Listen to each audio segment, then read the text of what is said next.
Assalamualaikum warahmatullahi wabarakatuh. Waalaikumsalam. Selamat siang. Siang. Oke, sebelumnya saya mohon maaf karena ada perubahan jadwal ya. Saya bilang di kemarin di macet. kemarin ada kegiatan juga saya ya. Jadi artinya nanti kegiatan soal waktu ataupun jadwal pertemuan kita sewaktu-waktu bisa berubah. Nah, akan tetapi biasanya akan saya sampaikan ya nggak terlalu mepet lah ya, terlalu mepet. Apalagi untuk luring nanti saya pasti sampaikan jadwalnya di malam harinya ya, belum hari pelaksanaan, misalnya besok gitu ya. Besok kan luring tuh kita. Nah, nanti rencana ya malam lah ya, malam sudah saya kasih infonya mengenai kalau ada perubahan jadwal. Tapi kalau daring ini kan dimanapun kalian bisa ya. Semisal nggak pakai seragam nggak apa-apa, yang penting rapi ya. Yang penting rapi, nggak perlu pakai seragam hitam putih. Rapi, terus kemudian name tag-nya dipakai. Itu ya. Kemudian sebelum kegiatan ini kita mulai, mungkin saya kasih tahu dulu ya. Kasih tahu dahulu bagaimana aturan lah ya, aturan dalam kegiatan Zoom meeting ini. Nah, yang pertama,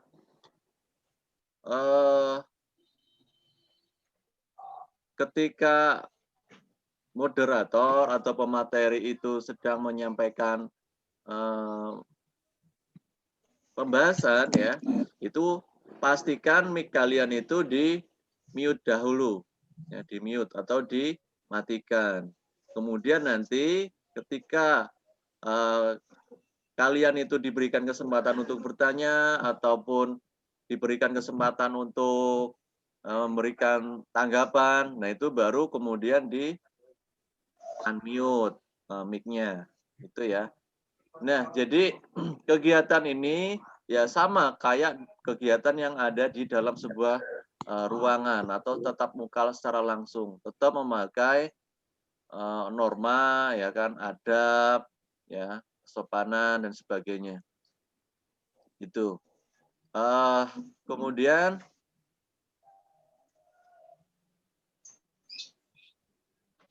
sebelum kegiatan kita mulai, mungkin terlebih dahulu ya kita teruskan bakat Muna. Sinyal susah. Iya. Dipimpin doa terlebih dahulu. Mungkin Fer, boleh pimpin doa?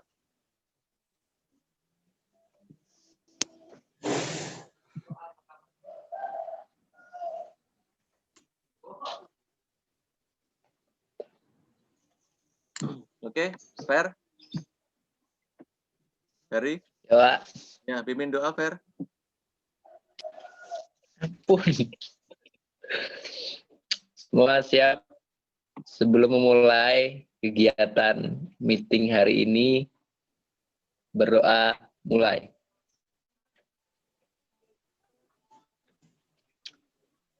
Berdoa selesai. Doa. Macet jauh.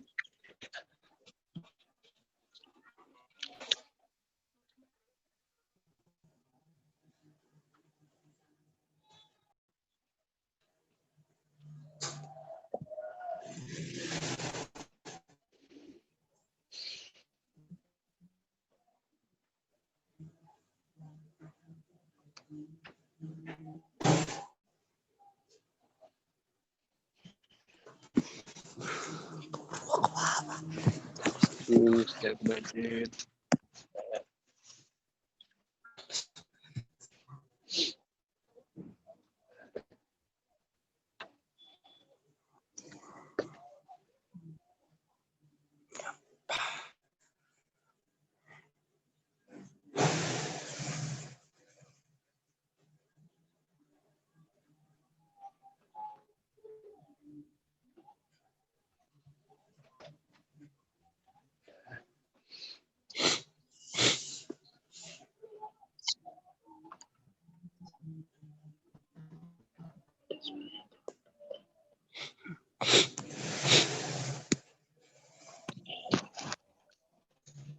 Allah, sinyalku, Pak.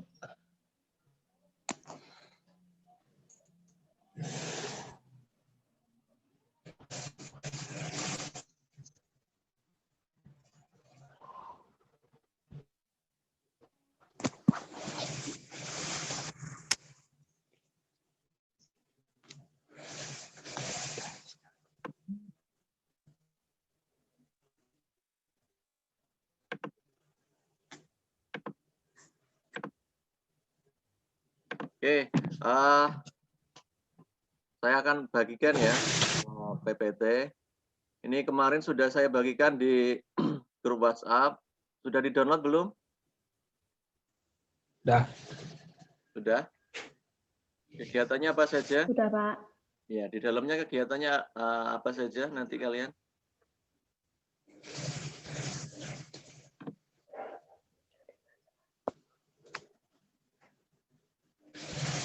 Dibaca berarti ya.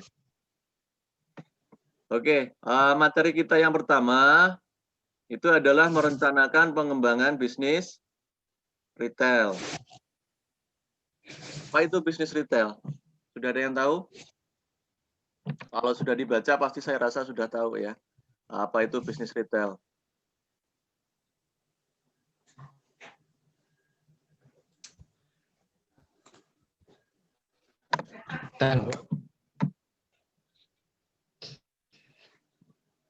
Herdian. Nah, Ya. Sudah dibaca belum materinya yang saya bagikan udah. kemarin? Sudah. Oke, apa itu bisnis retail? Kegiatan yang terlibat dalam penjualan barang atau jasa secara langsung. Oke. Oke, benar ya. Jadi itu adalah bisnis retail.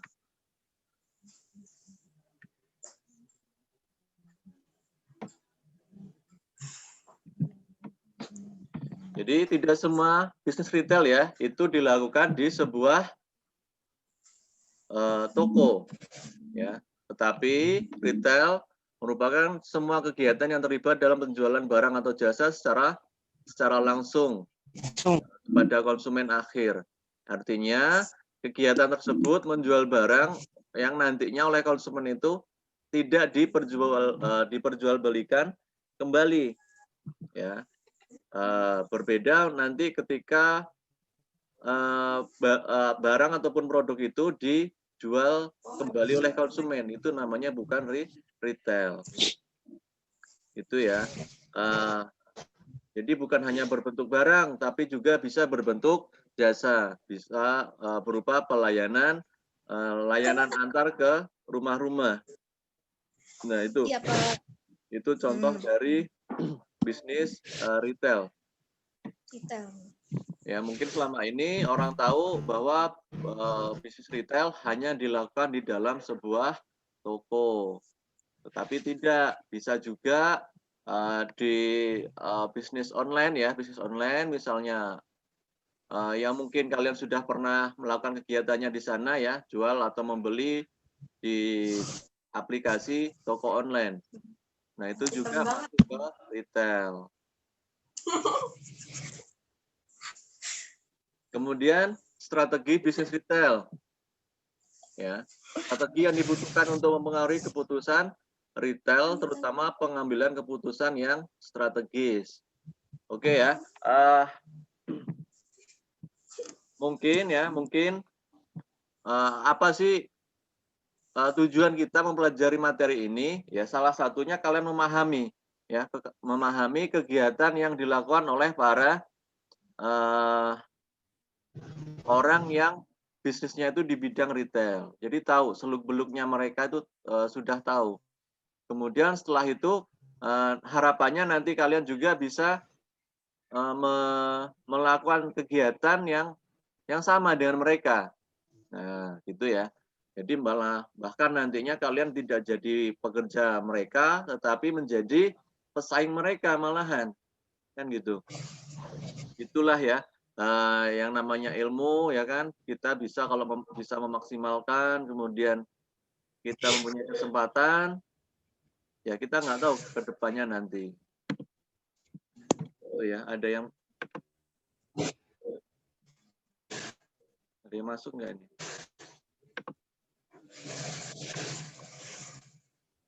Nggak ada yang masuk lagi ya?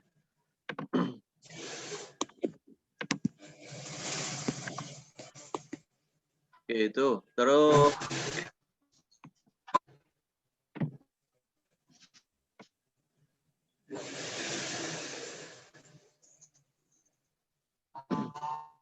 kemudian strategi bisnis retail. Nah, strategi bisnis retail mencakup yang pertama adalah pasar sasaran atau target market. Yang kedua, format yang direncanakan. Yang ketiga, dasar perencanaan untuk memperoleh keunggulan bersaing. Ya. Jadi strategi retail itu ya ada 3 poin ini ya, strategi. Yang pertama dia itu mencari target pasar, ya, mencari sasaran. Mau menjual atau mendirikan sebuah toko retail itu mau di mana? Nah, itu kan pasti mereka yang pertama mencari dahulu target mereka itu siapa? Ya, apakah kalangan orang menengah, kalangan orang atas, atau kalangan masyarakat umum, atau bahkan kalangan masyarakat kelas bawah, kan gitu. Semisal ada seorang pembisnis hotel misalnya, ya kan? Bisnis hotel, tapi bukanya di kampung yang boleh dikatakan sepi. Terus nggak ada tempat wisata di situ. Ya, nggak ada tempat wisata, nggak ada tempat industri. Nah, ya berarti kan tidak sesuai, ya kan? Tidak sesuai dengan target pasarnya. Tidak memikirkan target pasar. Mau mendirikan sebuah toko, tetapi produk yang dijual itu produk kelas atas. Padahal di lingkungan situ itu orangnya masyarakat kelas menengah bawah. Ya, itu kan nggak sesuai dengan target pasar yang seharusnya. Kemudian format yang direncanakan. Jadi sudah direncanakan dari awal ya. Sudah direncanakan dari produk apa yang mau mereka jual, targetnya siapa, dan nanti itu harga yang mau dijual itu berapa, ya kan? Pasti akan menghitung biaya tenaga kerja, biaya pengeluaran, biaya transportasi, ya, distribusi, biaya sewa dan sebagainya. Nah itu, jadi format semuanya sudah direncanakan, diatur supaya ketika pas pelaksanaan tidak terjadi yang namanya kerugian, karena ini namanya bisnis ya, artinya pasti akan mencari keuntungan, intinya itu mencari keuntungan. Yang ketiga, dasar perencanaan untuk memperoleh keunggulan bersaing. Itu ya. Ini ya pasti nggak mau ketika suatu usaha itu pengennya rugi, ya kan, pengennya kalah, pasti pengennya ya terus lebih unggul dibandingkan dengan para pesaingnya.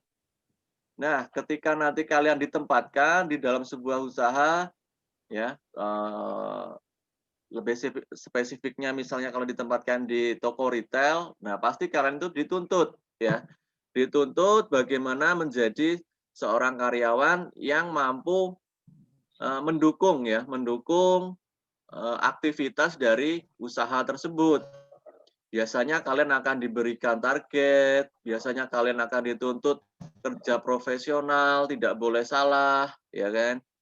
Intinya tidak boleh kalian nanti malah merugikan suatu usaha atau bos kalian. Nggak boleh. Ya, nggak boleh kalian merugikan perusahaan. Itu ya. Karena mereka juga membayar ya pasti menyesuaikan dengan hasil kinerja.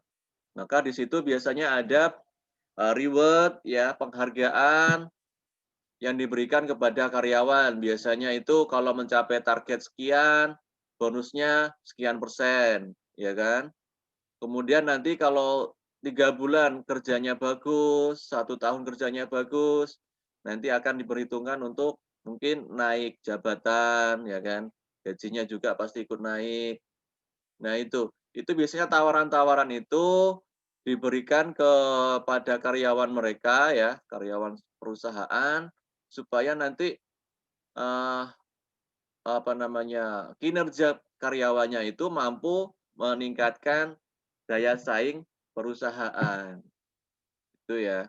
Jadi belum lama ini ya, di media sosial itu kan ada, karyawan, handphone ya, handphone merek merek terkenal lah ya, kalau saat ini merek terkenal.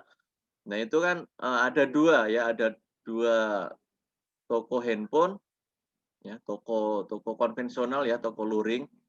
Nah kemudian karyawannya itu bersaing, bersaing sampai malah berkelahi antara merek satunya dengan merek sebelahnya ya, merek handphone A dengan merek handphone yang, B.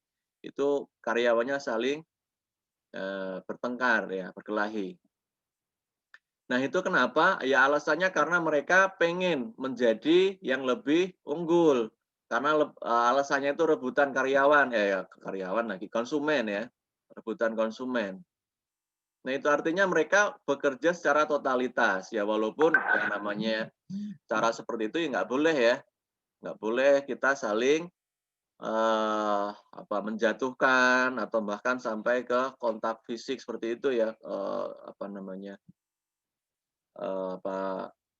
perselisihannya. Oke, saya harap kalian mengamati terus kegiatan kita, karena nanti setelah ini ada kegiatan untuk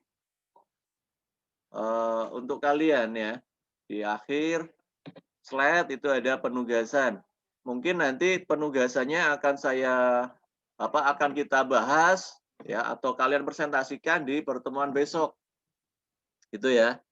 Jadi pertemuan besok itu kan kita luring tuh ya, luar jaringan. Kita ketemu di kelas ya. Kemudian nanti hasilnya dipresentasikan. Oke, lanjut ya. Target pasar bisnis retail.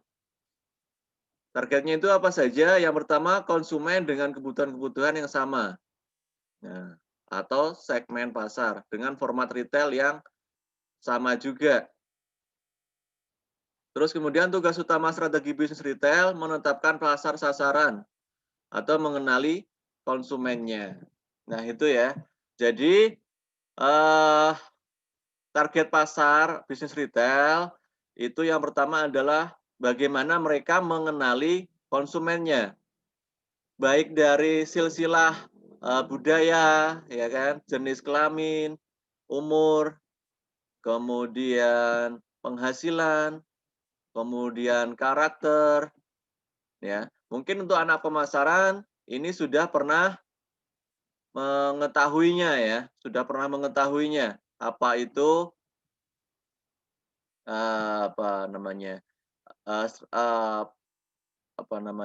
target ya, atau segmentasi pasar.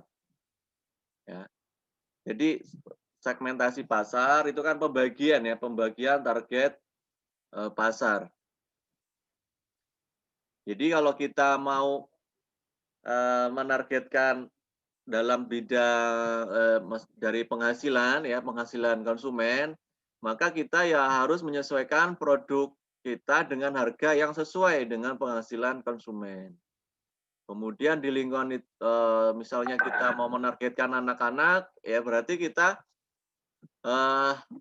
produk yang kita jual harus sesuai dengan keinginan anak-anak. Misalnya ya produk mainan, ya yang kita jual mainan, kemudian jajan, snack, ya mungkin kalau menjual buku ya atau ATK ya bukunya ada buku untuk buku gambar, alat tulisnya juga untuk bisa untuk mewarnai gambar ya kan.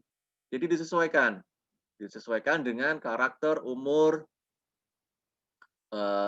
kemudian penghasilan, jenis kelamin. Nah itu namanya segmentasi. ya, segmentasi atau target pasar.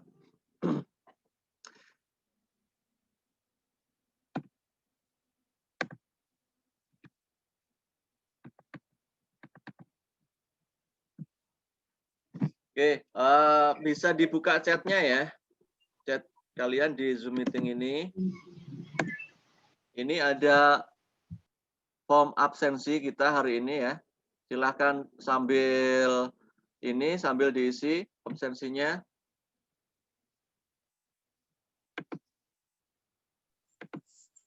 Kembali deh.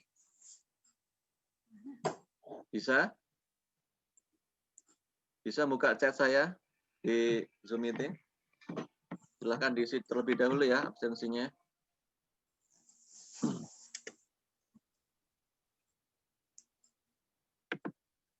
Terus suruh absensi. Absen Melia Putri. Suruh absen lo? Send to everyone.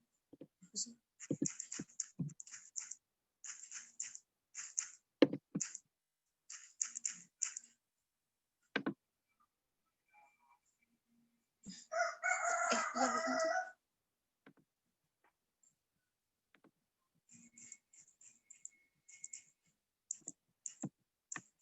Kalau kamu biasanya aku juga bentar. Gimana sih? Tergantung dos masing-masing. Terus gimana? Kembali lah. Kembali.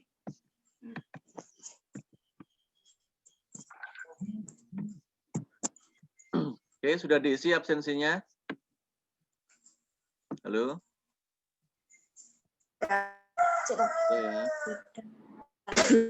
Sudah, Pak. Oke. Slide berikutnya yaitu bauran retail. Oke, bauran retail atau bauran itu artinya gabungan ya, gabungan yang saling terkait antara satu dengan yang lainnya itu saling terkait, berbaur ya kan gitu, saling berbaur. Nah, apa saja bauran retail itu? Yang pertama itu adalah produk, ya kan, kemudian promosi, kemudian place, ya, lokasi ya, kemudian price itu harga, ya, presentation, ya, kemudian personil. Kita bahas dahulu yang produk. Jadi produk itu ya pasti harus disesuaikan seperti yang saya sampaikan di awal tadi, harus disesuaikan dengan target pasarnya. Target pasarnya ya. Itu sangat penting sekali ya. Kemudian yang berikutnya promosi. Jadi pemilihan jenis promosi yang tepat. Jangan sampai kita membuat sebuah promosi malah justru membuat kita itu merugi, ya, atau bahkan promosi kita menyebabkan perusahaan kita ini mendapatkan penilaian yang buruk oleh konsumen, ya.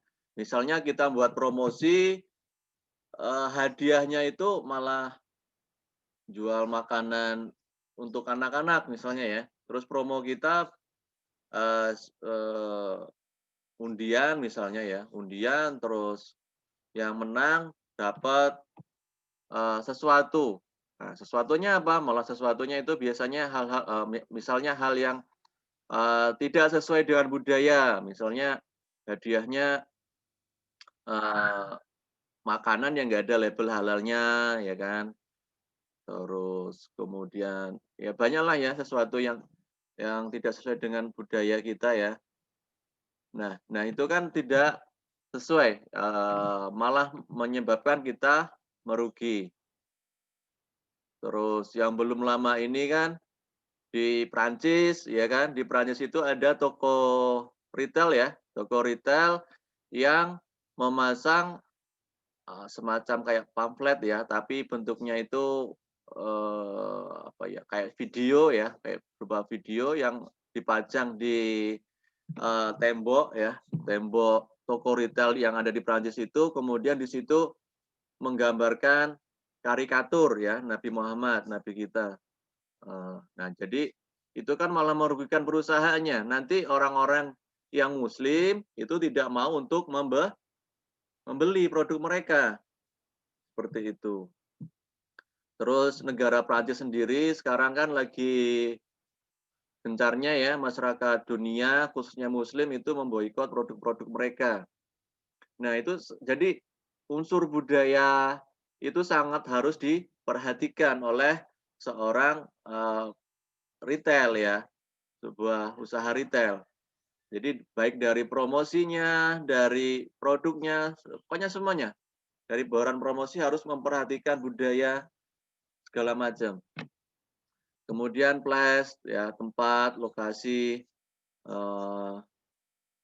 kemudian price, harga ya kan ditentukan dengan kondisi masyarakat yang ditargetkan. Presentasi ya kan, cara mempresentasikannya seperti apa yang menarik yang pastinya ya. Bisa lewat website ya, bisa lewat apa namanya secara langsung ke halayak ya kan. Secara tatap muka itu bagaimana kita menyampaikan sebuah presentasi. Nah, kemudian personil. Nah, ini personil ini artinya antara individu dengan ya individu apa namanya orang pengusaha ya, pengusaha ataupun karyawan yang diberikan amanah untuk menjalin hubungan baik dengan konsumen. Nah, ini kalau di Indomaret ya, Indomaret yang saya tahu, jadi mereka itu wajib mempunyai nomor WhatsApp ya atau mungkin Facebook dari masing-masing konsumen yang ada di lingkungan toko. Jadi setelah mereka itu punya apa namanya kontak ya, kontak pribadi dari konsumen, nah itu wajib mereka itu untuk menjalin hubungan yang baik secara personal. Kemudian setiap bulannya ya harus ditambah jumlah ininya ya kontaknya.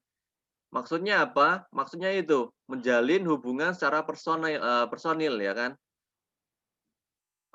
Jangan sampai antara pengusaha ya perusahaan dengan apa namanya konsumen itu hubungannya tidak baik karena gini hubungan personal itu sangat berpengaruh ya, sangat berpengaruh. Ketika seseorang itu punya hubungan baik ya, konsumen itu punya hubungan baik dengan misalnya karyawan yang ada di sebuah toko, orang itu mau datang kembali tidak sungkan, tidak ragu. Ya, bahkan bisa saja nanti dia akan mengajak orang lain yang belum pernah berbelanja di situ. Nah, itu tujuan dari personil.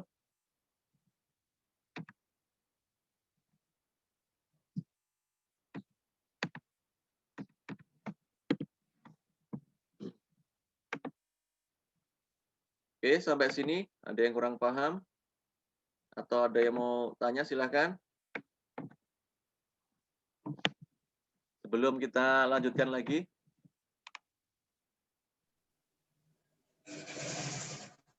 Pak Ayam nggak masuk ini ya, nggak masuk sini.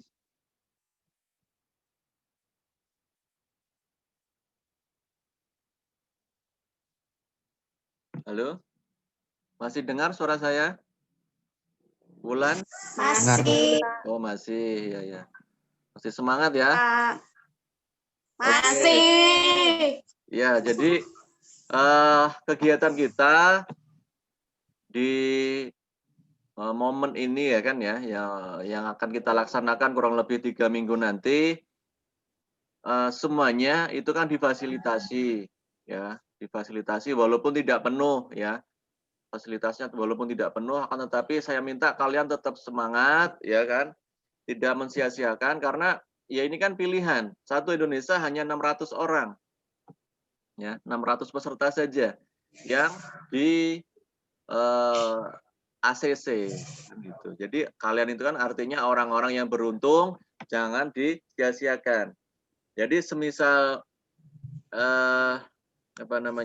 kegiatan ini selesai, terus kemudian kalian tidak berkesempatan untuk masuk dunia usaha karena kalian merasa kalian mampu untuk menjadi seorang entrepreneur, ya nggak masalah, malah lebih bagus kan gitu.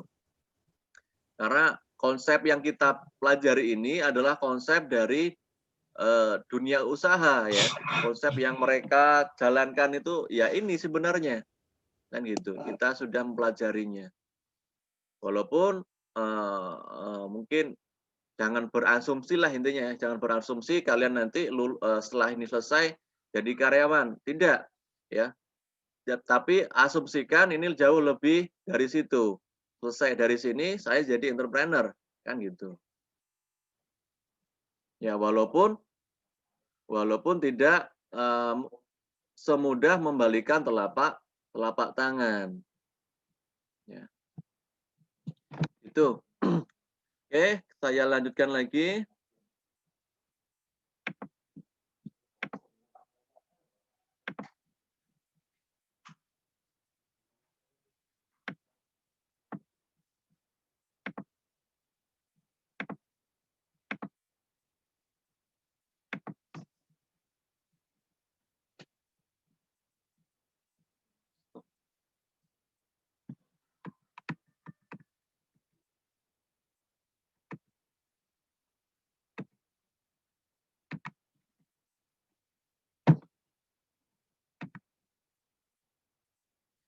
Oke, berikutnya yaitu sustainable competitive advantage ya, yaitu keunggulan kompetitif berkelanjutan. Oke. Nah, keunggulan kompetitif berkelanjutan artinya dunia usaha ya ataupun perusahaan itu terus pingin menjadi yang lebih unggul ya, yang lebih unggul. Jadi tidak pernah puas dengan apa yang sudah dia dapatkan. Ya, ini konsepnya orang bisnis kan seperti itu, tidak pernah puas dengan apa yang dia hasilkan. Walaupun mungkin menurut orang lain itu sudah baik ya, sudah bagus. Tapi tidak, mereka merasa terus kurang puas. Ya bukannya nggak bersyukur ya, tapi memang kalau kita ngejar dunia seolah-olah kita akan mati esok pagi kan gitu prinsipnya. Nah, tetapi bukan berarti terus melupakan untuk ibadahnya. Yang pertama yaitu loyalitas konsumen. Kemudian lokasi manajemen, ya, SDM sistem, distribusi dan informasi, kemudian barang-barang yang unik, hubungan para pedagang, layanan konsumen. Yang terakhir adalah berbagi sumber keuntungan lain. Nah, kita mungkin bahas yang pertama dahulu ya, loyalitas konsumen. Jadi sudah kita bahas di awal tadi bahwa menjaga loyalitas antara individu ya, individu. Tadi kan ada ya apa sih tadi istilahnya? Menjaga hubungan baik dengan konsumen, misalnya mencari data pribadi konsumen ya, maksudnya misalnya nomor WhatsApp atau Facebook ya kan. Kemudian dari situ menjaga loyalitas, menjalin silaturahmi ya, silaturahmi dengan konsumennya. Saya ambil contoh tadi kan Indomaret apa karyawannya ya, itu setiap hari menambah nomor kontak dari pelanggannya. Itu loyalitas konsumen. Kemudian lokasi manajemen ya. Jadi memanajemen sebuah lokasi, bagaimana caranya lokasi itu benar-benar sesuai dengan target kita kan gitu. Jangan membuat hotel tadi kan ya, membuat hotel itu di lokasi yang sepi, kemudian di situ nggak ada tempat industri, nggak ada, kampus nggak ada, kemudian tempat wisata juga nggak ada. Nah, artinya kan jauh dari target ya, target konsumen ya. atau segmen ya, segmentasi pasar. Kemudian SDM sistem ya, SDM sumber daya manusia. Jadi sumber daya manusia ya ini salah satu kegiatan kita hari ini itu adalah mengembangkan SDM atau sumber daya manusia. Jadi kalau dalam dunia usaha itu biasanya setiap bulan atau setiap berapa bulan itu ada semacam pelatihan, ada kegiatan-kegiatan yang intinya atau tujuannya itu adalah mengembangkan potensi dari dari para karyawan, ya kan? Jadi dikembangkan kemudian supaya imbasnya ya atau tujuannya untuk mengembangkan keunggulan yang ada, keunggulan dari perusahaan. Kemudian barang-barang yang unik. Maksudnya apa? Nah, maksudnya itu adalah untuk terus menambah daripada produk yang dia jual atau lini produk. Ya. Jadi semisal hari ini itu ada 500 item yang dijual, nah besok dikembangkan lagi, bertambah lagi itemnya. Tujuannya apa? Yaitu tadi untuk konsumen itu tertarik ya, tertarik untuk berbelanja, kemudian merasa oh di sini itu produknya itu macamnya atau jenisnya banyak, ya tidak itu saja. Ada pilihan, ada konsumen itu bisa memilih ya, memilih mungkin ada produk yang baru, ada produk ya pembanding yang lebih murah, ya, ada produk pembanding yang jauh lebih bagus dengan harga yang sama. Nah itu, jadi konsumen merasa penasaran. Hari ini datang dengan kemarin yang datang itu barangnya sudah berbeda. Nah kan berarti besok lagi mereka akan penasaran. Oh, siapa tahu nanti ada promo, ada produk baru ya kan yang jauh lebih murah. Nah, itu. Kalau produknya hanya itu saja ya konsumen akan bosan ya akan bosan. Nah, produknya paling itu saja kan gitu. Nggak ada produk yang bagus seperti itu. Kemudian hubungan para pedagang. Ya, jadi hubungan para pedagang antara pedagang yang satu dengan yang lainnya atau antara pedagang dengan konsumennya. Jadi hubungan antara pedagang dengan pedagang ya harus baik ya. Kemudian membuat persaingan yang baik juga. Misalnya dalam segi menetapkan harga ya kan. Jadi harganya kalau bisa jangan sampai jauh lebih murah dibandingkan pesaing. Sampai-sampai nggak ngambil keuntungan. Nah itu kan artinya persaingan yang tidak sehat. Ya kan? Terus kemudian membuat promo atau iklan yang saling merugikan, misalnya menjelekkan saingannya, gitu. Terus menyebar fitnah, ya kan, menyebar hoax. Nah, itu nggak boleh. Itu adalah hubungan para pedagang, baik itu antara konsumen, antara pedagang dengan konsumen maupun antara pedagang dengan pedagang. Saya ambil contoh tadi yang lagi viral itu kan karyawan sales ya, sales SPG handphone itu berkelahi dengan sales SPG handphone juga. Itu bertetanggaan lokasinya. Karena apa? Saling berebutan konsumen. Nah, mungkin di situ ada semacam hoax yang dikeluarkan, ya kan?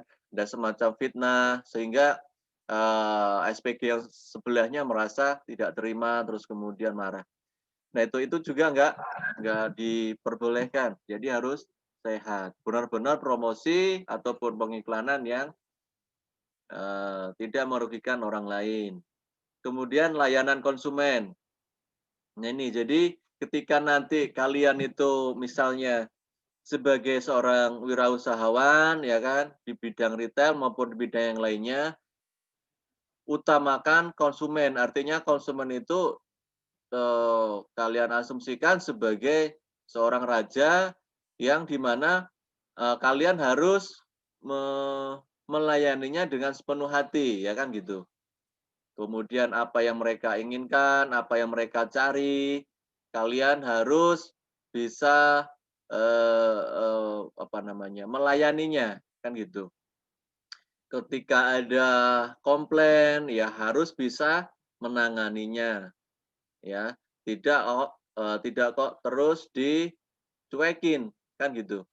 Dicuekin, terus masa bodoh, cuman satu konsumen, nggak rugi toko saya nantinya, usaha saya nanti nggak rugi. Jangan berpikir seperti itu, karena ketika satu konsumen saja merasa dikecewakan, itu menyebabkan mereka akan menyebarkan informasi yang sama dengan pengalaman dia dengan pelayanan kita, ya kan gitu. Dia menyebarkan informasinya ke orang lain, atau malah kalau saat zaman sekarang ini kan informasi mudah menyebar, ya. 1 menit saja informasi sudah bisa nyebar ke seluruh dunia, ya kan gitu.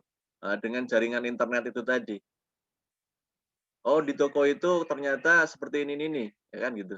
Nah, kita nggak boleh harus menganggap ya bahwa konsumen itu adalah raja, seolah-olah adalah tamu. Kalau tamu artinya kita ya biasanya kan kita harus membuatkan teh, ya kan, wajib melayaninya, kan gitu. Kemudian yang terakhir, berbagai sumber keuntungan lain. Nah, artinya ini nanti akan kita bahas ya di slide berikutnya. Intinya ya di sini berbagai sumber keuntungan lainnya artinya perusahaan itu mengembangkan ke bagian usaha yang lainnya. Jadi tidak berpusat ke satu jenis usaha. Itu ya. Maka perusahaan-perusahaan yang sudah sukses, boleh dikatakan sukses, itu tidak hanya berkonsentrasi di satu jenis usaha atau satu tempat. Bisa juga dia mengembangkan ke jenis usaha yang lainnya, atau mengembangkan jenis usaha yang sama tetapi di lokasi yang berbeda, atau membuka cabang lah istilahnya ya. Gitu. Terus kemudian memaksimalkan semua lini usaha yang menyebabkan dia itu nantinya akan untung, kan gitu. Ya. Menyebabkan dia itu mendapatkan profit atau keuntungan.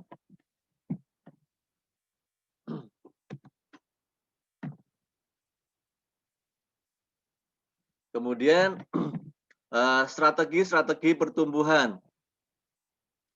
Yang pertama adalah penembusan pasar. Nah, artinya suatu usaha itu dikatakan berkembang kalau sudah menembus sebuah pasar. Artinya memiliki konsumen, ya kan, memiliki kepercayaan dari konsumen. Nah, itu artinya menembus pasar. Tidak hanya dalam bentuk masih perancangan, ya, masih perancangan, masih rencana, masih nanti saya akan. Nah, itu kan belum dikatakan usaha itu sesuai dengan yang diharapkan.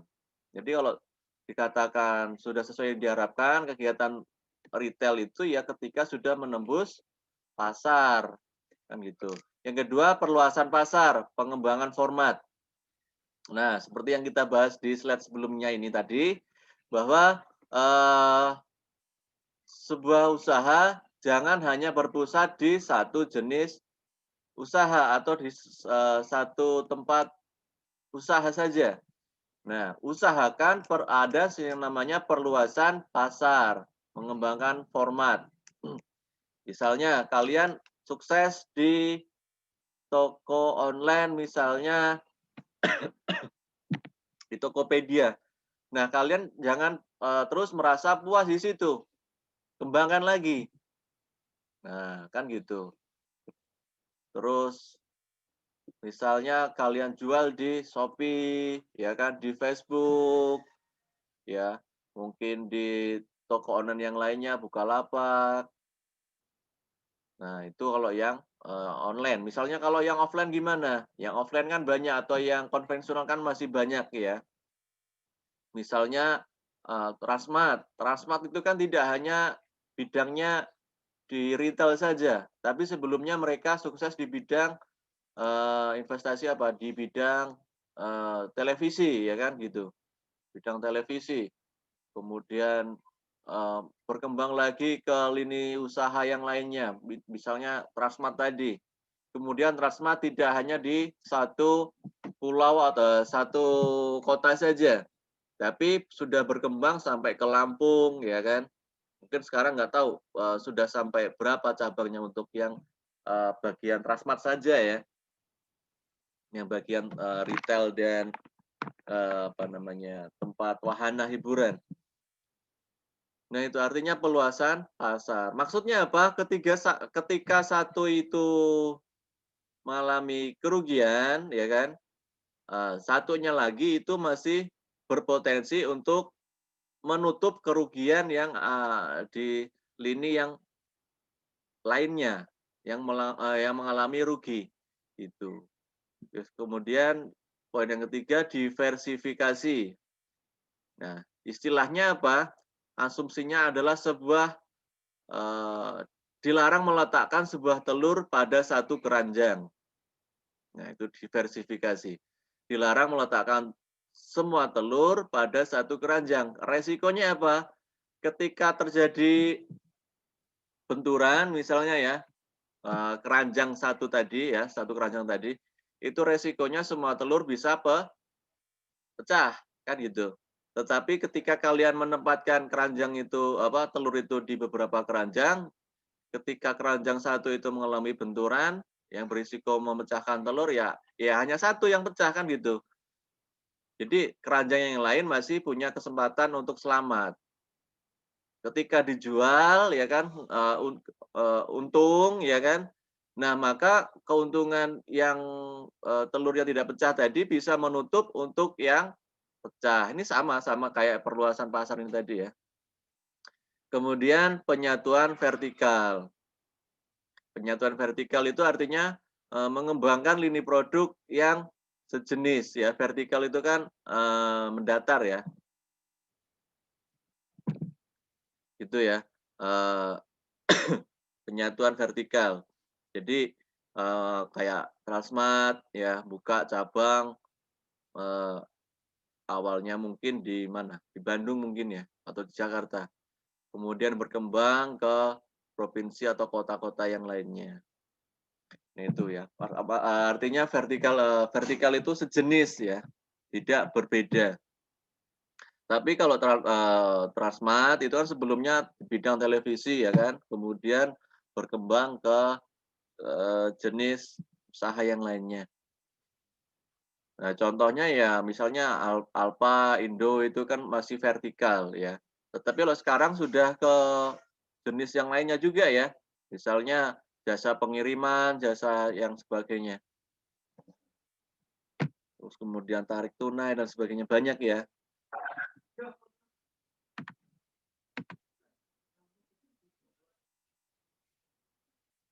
Oke,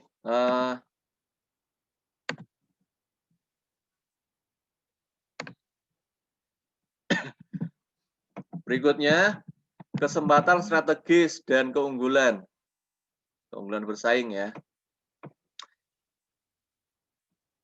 Yang pertama kesempatan pertumbuhan global ya. Global artinya dunia.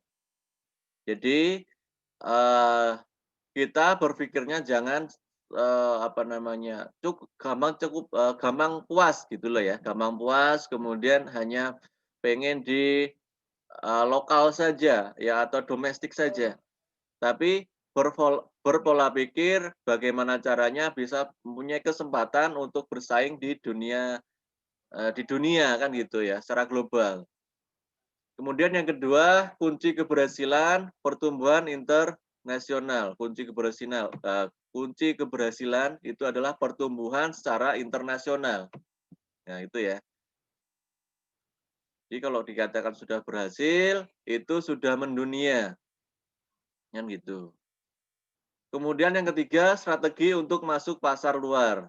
Ya, harus mempunyai strategi bagaimana caranya supaya bisa diterima masyarakat luar negeri, bukan hanya domestik atau dalam negeri saja. Terasa paham ini ya? Kemudian perencanaan strategis.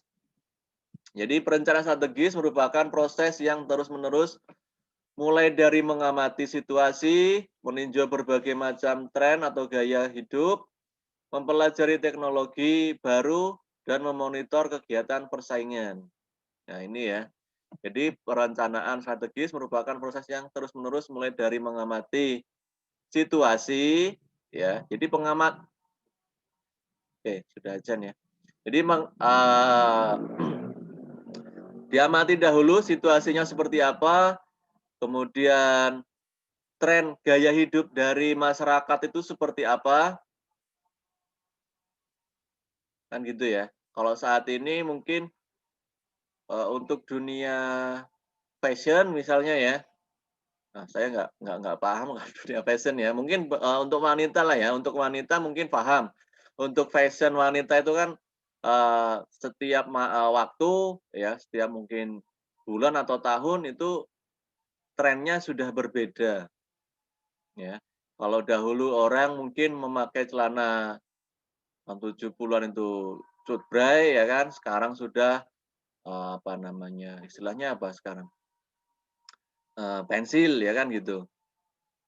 Nah, terus kemudian kalau dahulu itu orang seneng, artis itu seneng rambut gondrong ya kan. Kalau sekarang sudah enggak, mungkin kalau sekarang sudah warna-warni rambut itu ya. Nah itu. Terus kemudian mempelajari teknologi baru. Nah ini ya, kalau saat ini kan boleh dikatakan orang menyebutnya sekarang abad 21 ya kan gitu. Zamannya dunia digital. Jadi dunia digital itu baru ada di 2004 sampai sekarang ya kan gitu. Kalau dahulu masih dunia otomotif ya, otomotif. Jadi semua dilakukan oleh mesin-mesin otomotif ya. Kalau saat ini sudah ke era digital.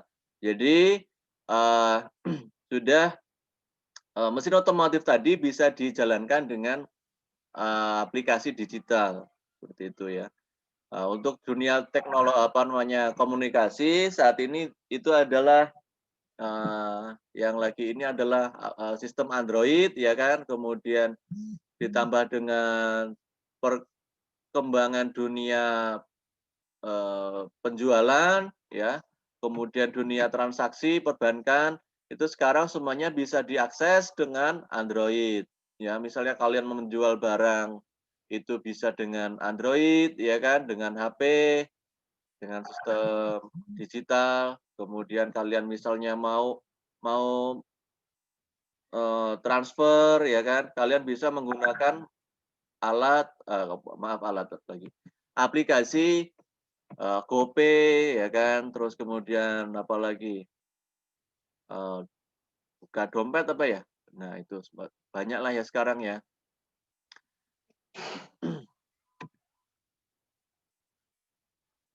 Oke, sampai situ ya materi kita, pembahasan materi kita. Mungkin setelah ini ya, setelah istirahat, kalian kerjakan ya di slide ke berapa ini ya? Ya pokoknya di slide ya. Di slide itu di slide nomor 12. Ya. Slide nomor 12 ini adalah tugas individu. Jadi silahkan nanti kalian kerjakan. Kemudian nanti kita ketemu lagi di jam berapa kira-kira? Halo? 1. Jam 1 udah selesai. 7 soal. Hah? Udah selesai. Belum. Belum. Oke. Jadi gini ya. Eh, setelah ini nanti kalian istirahat sholat, kemudian makan, karena di jadwal kita berapa jam sih ini? 4 jam ya? 3. 3. Coba saya cek ya. 4 jam, Mbak. 4 jam ya hari ini ya? Besok berapa jam? Iya. Pak? Besok belum tahu. Oke. 6. Ini tugas individu, kemudian ini tugas diskusi. Ya, untuk tugas diskusi itu kita bahas di pertemuan besok ya secara luring. Nanti waktunya kita jam berapa nanti malam saya bagikan infonya ya, karena saat ini saya belum bisa memastikan untuk besok itu kita ketemu jam berapa di sekolahan. Intinya hari ini ya kalian kerjakan slide nomor 12 itu secara individu, kemudian semisal punya laptop ya diketik di PowerPoint atau di Microsoft Word terserah. Semisal tidak punya ya, hanya punya Android misalnya, hanya punya handphone, nggak masalah. Kalian ketik di memo ya. Di HP itu kan ada memo ya atau catatan. Di WPS Office. Apa? WPS Office bisa, Pak. WPS Office bisa. Kalau yang punya bisa pakai WPS Office, ngetik di situ. Tapi semisal WPS Office nggak support, bisa ngetik di memo atau catatan atau apalah itu atau agenda, atau misalnya juga di WhatsApp juga nggak apa-apa, nanti di screenshot, ya kan? Screenshot kemudian dipresentasikan. Nah, presentasinya kan harapannya hari ini ya. Hari ini nanti kalian presentasi. Gimana? Kira-kira jam berapa? Hari ini jam berapa? Kita ketemu lagi.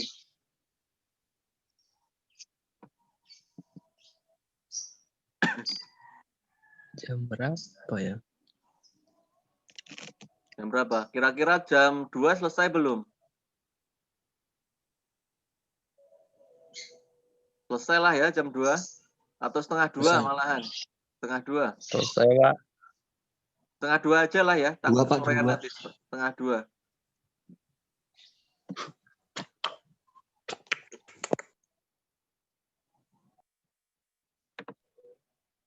Ya, setengah 2 ya. Kita nanti ketemu jam setengah 2. Tugasnya itu adalah presentasi ya, hasil kerjain secara individu tadi. Cara presentasinya di situ ada tombol share screen ya di handphone kalian. Nah, nanti kalian klik, kemudian nanti dibuka langsung masuk ya, langsung masuk pilihan kan mau screenshot, mau share apa kan gitu. Gitu ya. Oke, mungkin pertemuan untuk saat ini saya cukupkan. Silahkan sholat, istirahat, makan ya, isoma. Kita ketemu lagi di jam setengah 2 ini nanti dengan agenda kegiatan yaitu presentasi hasil kerja individu. Kemudian untuk besok ya nanti kita bahas nanti malam ya, saya bagikan infonya.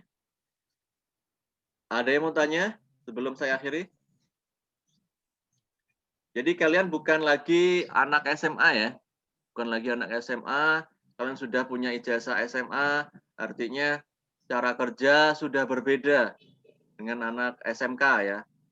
Cara kerja sudah beda, harus lebih daripada anak SMK. Karena kalian itu kalian statusnya itu ya sama kayak dengan anak yang kuliah ya, kan gitu. Tingkatannya sudah berbeda. Ya, jadi nanti pola pikir ya, cara kerja harus sudah berbeda dengan anak SMK. Mungkin itu kalau nggak ada yang tanya, nanti kita ketemu lagi di jam setengah 2 ya. Saya akhiri. Assalamualaikum warahmatullahi wabarakatuh. Waalaikumsalam warahmatullahi wabarakatuh. Wabarakatuh.